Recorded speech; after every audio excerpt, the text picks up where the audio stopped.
రోజు గుమ్మగుమ్మలాడే Afghani chicken గ్రేవీని restaurant స్టైల్లో ఎలా ప్రిపేర్ చేయాలో తెలుసుకుందాం. డార్లింగ్స్, ముందుగా మనం సన్నగా తరిగిన 2 ఉల్లిపాయలు, సన్నగా తరిగిన 6 పచ్చిమిర్చి, సన్నగా తరిగిన ఒక పెద్ద అల్లం ముక్క, కొంచెం కొత్తిమీర, అలానే సన్నగా తరిగిన 8 వెల్లుల్లి రెబ్బలు. సో వీటన్నిటిని మిక్సర్ గ్రైండర్లో తీసుకొని పేస్ట్ చేసుకోవాలి. సో చూడు డార్లింగ్, ఇలా మెత్తగా రెడీ అయిన పేస్ట్ని ఒక బౌల్లోకి తీసుకోవాలి. ఇందులోకి 1 కప్పు పెరుగు యాడ్ చేసుకోవాలి. అలానే 1/2 కప్పు ఫ్రెష్ క్రీమ్, 2 టీ స్పూన్లు గరం మసాలా, రుచికి తగినంత ఉప్పు, అలానే 2 టీ స్పూన్లు చాట్ మసాలా, 2 టీ స్పూన్ల మిరియాల పొడి,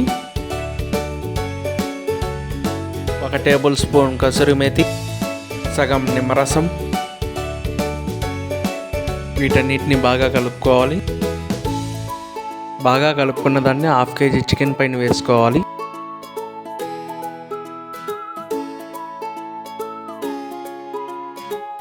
ముక్కలకి బాగా పట్టేటట్టు మసాజ్ చేసుకోవాలి.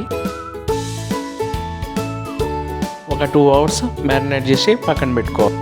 3 టేబుల్ స్పూన్స్ ఆయిల్ వేసుకొని వీటిని ఫ్రై చేసుకోవాలి. వీటిని కనీసం 15 నిమిషాల పాటు వేయించుకోవాలి. చికెన్ని అన్ని పక్కల వేయించుకోవాలి.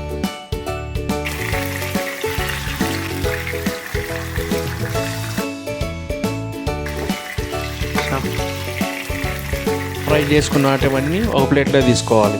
ఇదే ఆయిల్లో 2 యాలకులు, 3 లవంగాలు, ఒక పెద్ద దాల్చిన చెక్క వేసుకొని వేయించుకో. ఇదే ఆయిల్లో గ్రేవీని వేసుకొని 10 నిమిషాల పాటు కుక్ చేసుకోవాలి, ఆయిల్ పైకి వచ్చేంత వరకు. తర్వాత ఆయిల్ పైకి వచ్చాక ఫ్రై చేసుకున్న చికెన్ని అందులో వేసుకొని మీడియం ఫ్లేమ్లో కుక్ చేసుకోవాలి 15 మినిట్స్ పాటు. ఇదిగో చూడండి, ఆఫ్ఘనీ చికెన్ అనేది రెడీ అయిపోయింది. ఇందులోకి రోటీ కానీ బటర్ నాన్ కానీ తింటుంటే చాలా బాగుంటుందండి.